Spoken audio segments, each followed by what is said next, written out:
king one time, he called his minister and he asked his minister, which is the profession that is instrumental in making our kingdom whatever it is?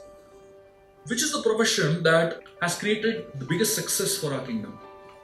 So one minister got up and he said, the engineer. Because without engineers, they build the infrastructure. Without them, we wouldn't have dams, we wouldn't have forts, we wouldn't have irrigation, we wouldn't have anything. Another minister got up and he said, no, not the engineer. It's actually the doctors. Because nobody would have been born only if the doctors were not there, And engineers would have died if they get some disease, Another person got up and he said, it's not actually the engineers, nor the doctors, it's actually the people who are the soldiers. Because the soldiers actually protect our kingdom. And then, so the king, every time they mentioned a profession, the king said, get the best of the engineer here. I want to award him. Then somebody said, doctors, get the best of the doctor here, I want to award him. Then they said, get the best of the soldier here, I want to award him. There was a list of, huge number of people who were there, best of the professionals. And then finally the king was so confused seeing so many people. He asked the prime minister, whom you think, which is the profession that made the biggest difference? The prime minister said, let me explain.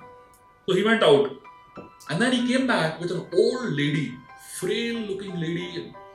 And as soon as this old lady walked in, everybody stood up, including the king. The king asked the prime minister, who is this lady because of whom everybody is standing up so much? So the prime minister said, she is the teacher of all these people.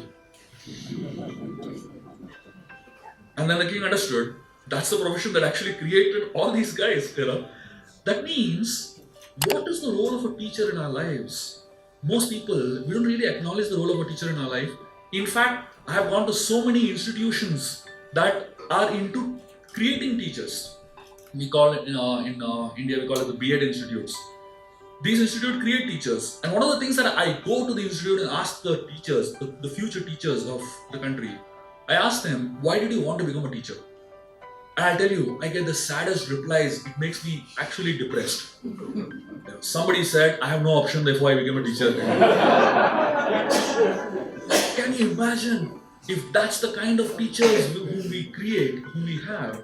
What is the kind of students that we're going to create in future? And therefore, what I understand of leadership is a leader is at best a teacher. And a teacher, more important than being a teacher to cover a syllabus, a teacher should be first a mother and then a teacher. And that's the quality of leadership that we need to create. That means we need leaders who are actually having the quality of being a mother, nurturing their followers to become leaders themselves. And that kind of leadership will last, and that kind of leadership will create future leaders.